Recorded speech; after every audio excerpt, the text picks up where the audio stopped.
Oh, and spoiler alert, you guys, just to let you know, we're going to discuss the whole movie. So if you haven't seen it, go out and see it. What are you, like, lame? Go see it, okay? So yeah, spoilers ahead.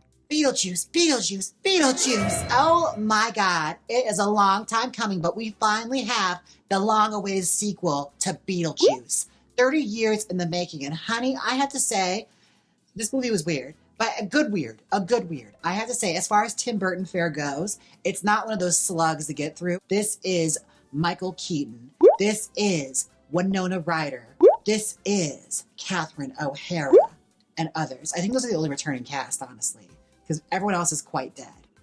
They're dead or they're dead to us. We'll get into it. Anyways, so Beetlejuice. I was so hyped when I saw this because, like, it kind of came out of nowhere, this trailer. Like, it just kind of dropped, and all of my gothy girlfriends that retired in the modern vintage were all freaking out about it. In case you don't know, that's what happens when goth girls get old. You go from, scene kid to goth to modern vintage obsessed girly, like a rockabilly girl. That's the lifespan of a goth girl, in case you're wondering. Anyways, I digress. So, all the former goth girls were reposting this trailer, right? The day of... honey, when I tell you, I transcended. I was excited. I was hyped because I loved the original Beetlejuice, okay? I watched it as a kid, as everyone else did. It was highly inappropriate for me to be watching, but I watched it anyway. And I've shown everyone else since this wonderful piece of filmmaking from Tim Burton. It's one of the good ones as far as Tim Burton fare goes. There's usually a bad one as well as there's a good one. It kind of comes and goes with the seasons.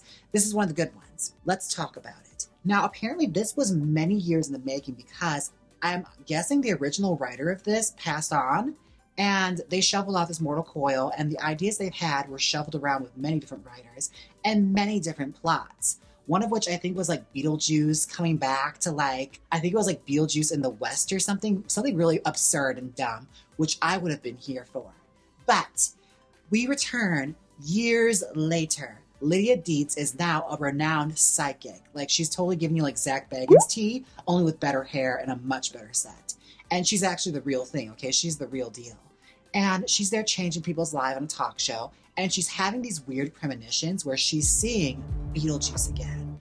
And it's everything. You see her, kind of like how I talk to people where, I'm not really interested in what they're saying. And, you can see their mouth moving, but you're not paying any attention to the story they're talking about. It's very that. It's very me on a friend date, just sitting there hearing them talk about their jobs, and I'm just miles away on a safari in the Amazon being chased by piranha.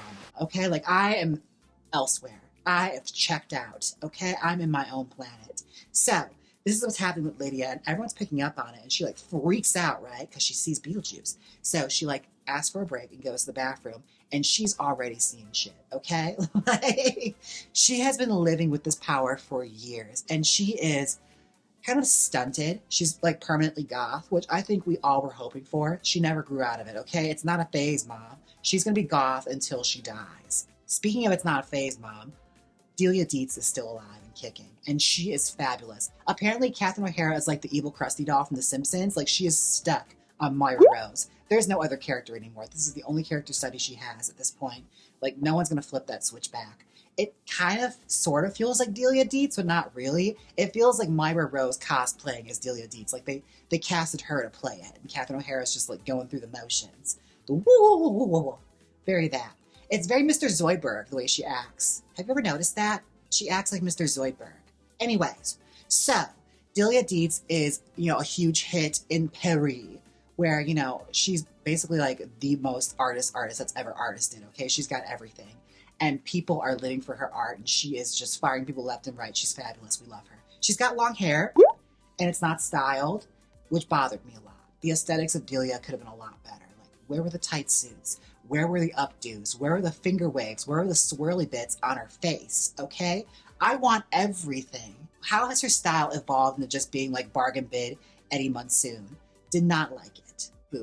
A boot. But still, Catherine O'Hara's here, and Catherine O'Hara is fabulous. So she calls the corners and gets Lydia over there to tell her that her father has died because Jeffrey Jones is not returning for, reasons. Reasons I'd rather not get into. So, if you're interested, Google that for yourself. But yeah, pack a lunch because that's a lot. Anyways, Mr. Deetz has shuffled out the mortal coil. He was actually eaten alive by a shark.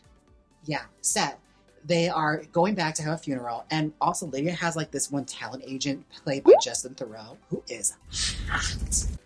I forgot about Justin Theroux because didn't he like briefly date Jennifer Aniston for like a spell? I feel like that's where I left him. But I remember like back in the days of like the best week ever, they're always talking about Jennifer Aniston and Justin Theroux. I could be wrong, but I feel like that was the tea at one point. She had a lot of really hot boyfriends at one point. Jennifer Aniston definitely bounced around with some really hot guys. But I digress. Justin Theroux's in this movie. He's got a beard. He's artsy. He's fun. He's vaguely gay. We love it. And he's after Lydia's money. Okay, like you can tell he's not even like subtle about it. He is just waiting to off this bitch so he can have her entire fortune in this ugly house that she's still living in. Oh, she's got a horrid daughter. Her horrid daughter is played by Jenna Ortega. And she kind of reminds me of the daughter in My Mother's Secret Life that was played by Amanda Weiss from Nightmare on Elm Street, where she's kind of like all over the place. Her moods are swinging all over. She's hot and cold. I don't necessarily like her that much, but yeah, she's in this movie and she's here to provide your usual teen angst, even though I feel like I've seen Jenna Ortega play a variety of ages at this point. She's one of those actresses nowadays where like she's just perpetually 15. That's all she will ever be to us. Also, I can only see her as Wednesday Addams, and she's kind of also going through the motions with this. You can tell she's stuck on Moira Rose mode too. She's like full Wednesday, which is fine. For the gothy atmosphere, it works. It works. I'm not complaining, but it's just some little quirks I've noticed. Justin Theroux, agent boyfriend that we can tell is like totally onto her and wants to take her money, proposes to her at her father's funeral, where they do like a chanted version of Deo from Harry Belafonte, which is just like the quirky touch you expect from this. There's a lot of Tim Burton-y touches when it comes to like soundtrack choices here, but you may be wondering, like the original Beetlejuice, where the fuck is Beetlejuice? Well, we're getting hints here and there. We know he is lurking, okay? Michael Keaton is a lurking. They gave you a taste of him right in the middle, which is more than the original movie did. I actually rewatched the original one before I did this, just to have it fresh in my memory, and I must say, a lot like the original, bitch, they make you wait for the ghost with the most, all right? Like, we're sitting here like, okay, we're like 40 minutes into this thing. Where the fuck is he? Yeah, so Beetlejuice is working in the underworld, and he has like his own little scam business he's running, similar to how it was before, where he'll do hauntings and things for you to scare people out of your homes. So he's thriving. He's got a whole crew of people working for him, okay? He looks like a wonderful boss to work with. Meanwhile, we'll go into the next thing here, which kind of irked me about this movie. This movie has a subplot problem. It's sort of like modern day Disney movies where like everyone has like 6 sidekicks. This one has too many subplots. There's so many going on. There's so many loose threads going on here that they just like trim away when the plot calls for it. Monica Bellucci's in this movie because she's dating Tim Burton. As we all know, with Tim Burton fare, he's going to have his wife in there somewhere. That's always how that works. So, Monica Bellucci is in here, and she's fabulous. She comes back to life. Apparently, she's like Beetlejuice's long-lost ex-wife that we're just hearing about now. I guess he kind of briefly mentioned her like in a joke in the original movie to Lydia when they were getting married. But as far as it goes, she's just introduced now. There's a whole lore backstory they like introduced to us where she's like the witchiest witch that ever witched. And she does blood magic. And apparently she was trying to kill Beetlejuice, but he killed her. I was kind of paying attention. It was in French. It was weird. I loved it. She comes back to life. She sucks the soul out of Danny DeVito. It's the best scene in the movie, honestly. To see his little body like curl up and she just tosses him like a rag doll. Yes, Danny DeVito's in this movie for like 3 minutes. But it's the best 3 minutes of the world. All right? We're happy he's here. She's here. She's wandering around, sucking the soul out of people in the underworld. I guess that's like the way you can die in the underworld. Like you can die again. Don't question me on the rules of this underworld. I abandoned all hope, ye who enter here. I just surrender myself to a good time when it comes to Tim Burton fare, okay? I'm here for a good time, all right? Lydia's hideous daughter is going on a tangent, all right? She hates her mom for reasons, I guess because she wasn't around very much, which I guess is a reason to not like your mom. But she got to live in a really nice house and travel, so I mean, cry me a river, okay? Jenna Ortega is wandering off and like she meets a boy because she like rides her bike and nearly dies. Like she almost dies, but it's like a great nostalgia callback because like you see the hardware store, you see the red bridge, you see everything. So yeah, she crashes into a treehouse and she meets this boy, and they sort of had like a weird meet cute about like death and shit. He takes her up to his room, and like you see his parents and everything, like they're very hands off, very uninvolved. You only ever see their backs. So he takes her up to his room. She sees that he has the book of the recently deceased, which intrigues her. And he mentioned to her he found that at a thrift shop. Which immediately, if you're a Jessica Fletcher type like me, you're already looking for red flags. If you're a great Nancy Drew junior detective like I was, you immediately think, suspicion, suspicion, suspicion. Like Metal Gear Solid exclamation point going over my head. Like, I don't trust this boy. Get out of there right now, okay? Yeah, he's got like Nirvana posters and shit. So like, if you're paying close attention, you're looking at the clues, it's like, he doesn't seem like a modern kid. Otherwise, he's very, very much a hipster. He's got like records and shit. So yeah, she falls for him and he's telling her, and he eventually comes out to her that he is in fact a ghost. He is a ghost. And it's Halloween and he wants her to help him come back to life. And he's just leaving out a few key details about his plan to come back to life. Which brings us to the big major plot in this movie, which also turns out to not be a major plot in this movie. That's the problem I have here. There's so much information dumped on you and so many subplots that don't really seem to matter because they get wrapped up in like a matter of seconds. She gets taken to the underworld and his plan is to put her on the soul train to go to heaven so that, you know, he can take her spot in the real world and come back to life. Oh, surprise. Lydia goes to find her and turns out he's actually a brutal murderer that killed his family. And she only finds this out because the original lady that sold her the house told her, like, yeah, that's the murder house. Why is she going there? No one lives there. Bing, bong, boom, down the door handle. She does a little research. We got our plot. Okay, so she's hustling, busting this house, right? The door's already slammed. She's like, shit. I'm going to have to call Beetlejuice. And that's exactly what she does. Oh. What was that? Ghosts, spirits were haunted. Anyways, Delia Deetz is in full mourning mode, okay? Like, she's making a ceremony out of it. She bought, like, some snakes that were supposedly defanged and are non-venomous. So she does her ceremony in the graveyard above her husband's tombstone, which is in the shape of a shark, which I love. Ooh, burped. Oh, God, I burped. Ooh, that hurt. But I love it, okay? And she pulls the pythons out. She's doing the ritual. She gets bit. She dies. She ends up in the underworld. Delia died.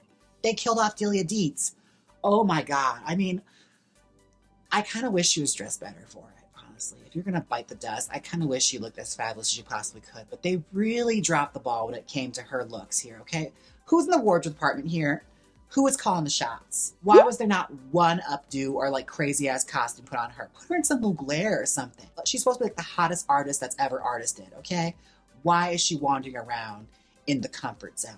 This is a crime. So yeah, she's dead. She bit the dust. And she bumps into Lydia down in the underworld because she's just looking for her husband who's wandering around without a body. Like, he has no upper body. He's just, you know, apparently how you die in the real world is how you're represented in the underworld. So he has no upper body. He's missing because a shark has it. So what was I talking about? There's so much plot in this. Like, there's so many subplots that are supposed to be. So she calls on Beetlejuice. They go to the underworld. And it's the best parts of the movie, okay? Her and Beetlejuice frolic in the underworld. It's just like the cartoon, all right? I was getting taken back to a wonderful place. It's like, see, this is what I wanted. This is what I'm nostalgic for. I wanted them to be friends. Like, I feel like there's a really great friendship that could, like, be here if it wasn't so creepy. Like, if he wasn't creepily in love with her, it would be great. But yeah, other than that part, I love it when the hijinks ensue. She tells Mother Deetz all about the problem, and they concoct a plan. Oh, shit. What else? Oh, there's so many plots. Okay, so another part. Lydia's husband is dead. Or he's not dead. They don't know. He was never found. He was in the Amazon exploring, and they never found him. So we find out that he's actually been dead the whole time. He works in the DMV. Or like the train station where the Soul Train is. He does tickets there, which makes me wonder, it's like, did he unalive himself? Because they mentioned in the previous movie that you become a public servant in the underworld if you unalive yourself. So already I'm curious, like, well, how did he die? So what is the truth? Did he apply for this? I need answers. Anyways, they find her husband and they come up with a plan with Beetlejuice to stop this boy.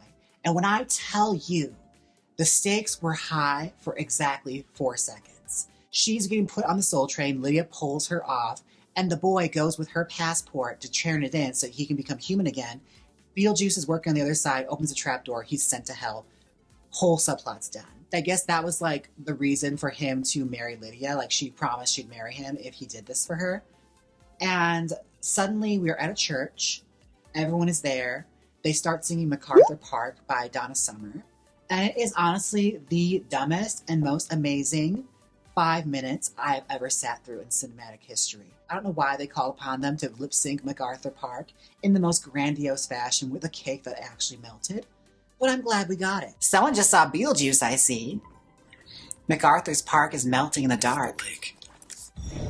When I tell you, Bryce, I went to go see that with Bryce, Justin, his boyfriend Alec, and Ernie. We all went to go see Beetlejuice 2. MacArthur's Park is featured heavily in that.